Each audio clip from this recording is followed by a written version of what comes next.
Imagine owning the fastest sports car in the world. It has an incredible engine, the best tires, every performance upgrade money can buy. But there's one problem. The gas tank is empty.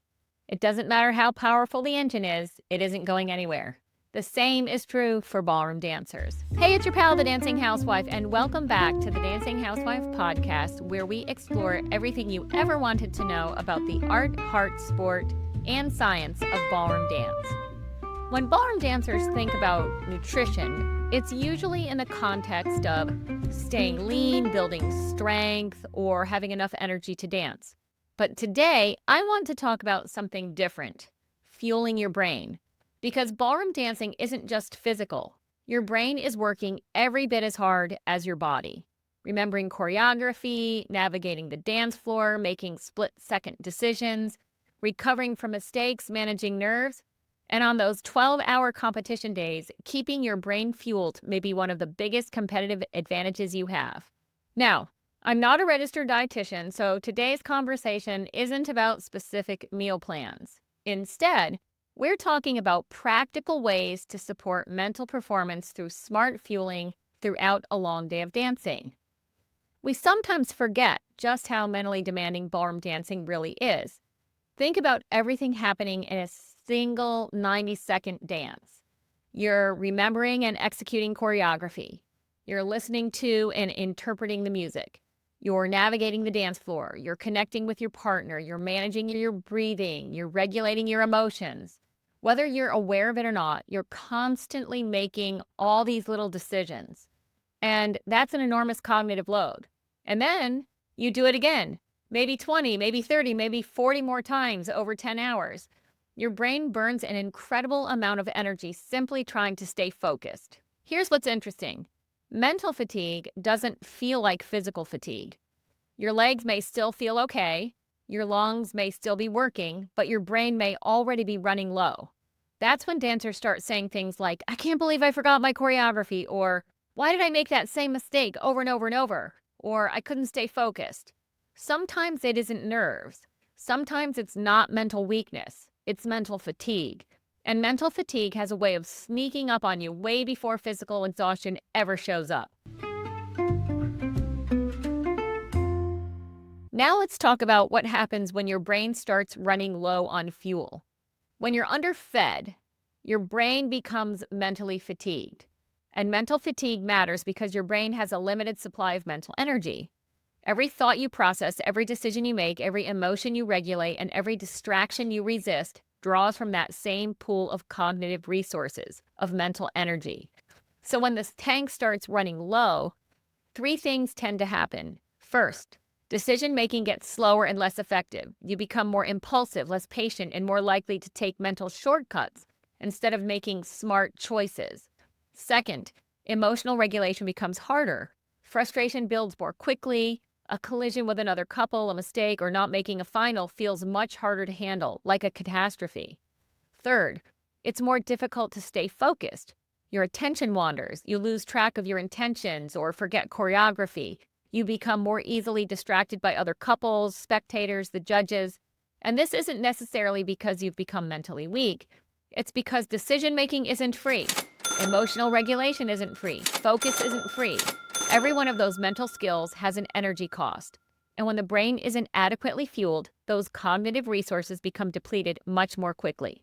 One of the biggest challenges is that ballroom competitions don't follow a normal schedule or a consistent schedule. Sometimes you dance at 8 a.m., then not again until noon, then 6 rounds back to back, then you wait 3 hours, then dance your scholarships at 8 p.m. You can't rely on physical hunger to tell you when to eat. By the time you're starving, you're already behind. So instead of waiting until you're hungry, think about fueling consistently throughout the day. So you might be thinking, how do I eat then? What should I eat before I dance? Well, here's what I do. A few hours before my first event, usually at least 3 or 4, I aim for a substantial, balanced meal. It includes protein, of course, carbohydrates for energy, some healthy fats. I always choose foods that I know work well for my body, that aren't going to upset my stomach, because competition day is never the time to experiment with new foods. And next, My dance bag is my fueling station. I always pack snacks, simple carbohydrates that are easily digested and won't make me feel sluggish. Some of my options are protein bars. I love IQ bars, trail mix, nuts, dried fruit, bananas. I know people who take shelf-stable chocolate milk. And then a mistake that I will say, I have to confess, I often make this mistake is I sometimes forget to eat. And then by the end of the day, I'm absolutely starving. So I try to think of my eating as part of my competition strategy. So if you have several hours between rounds, you can eat another meal. If you only have 30 minutes to an hour, choose something lighter that won't upset your stomach. The goal isn't to feel full, it's to stay fueled. One other note that I want to make is about hydration, because it matters more than you think. Even mild dehydration affects concentration. I will say, in the 11 years that the Dancing Doc and I have been competing, I've never been to an event that doesn't have multiple water coolers around the ballroom and in the practice area. But just to be on the safe side, I usually always have a water bottle with me, and I sip consistently throughout the day. Especially if you're sweating heavily or dancing a lot of rounds, you might want to add electrolytes. I do that sometimes, and it's very helpful. Now I want to talk a little bit about caffeine, because many of us adult dancers survive competition weekends on caffeine. And trust me, I understand. Coffee, cola drinks, and energy drinks can absolutely help with alertness, but caffeine cannot replace nutrition.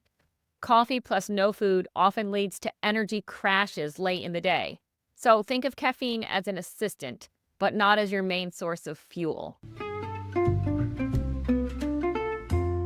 So we spend so much time talking about confidence, visualization, mindset, mental toughness. And all of that is absolutely important to peak performance. But they work best when your brain has the energy to use them. A well-fueled brain remembers choreography more easily, stays emotionally steady, recovers from mistakes faster, maintains focus longer, and performs closer to its true potential. So before your next competition, don't just pack your shoes and your costumes, pack your brain fuel.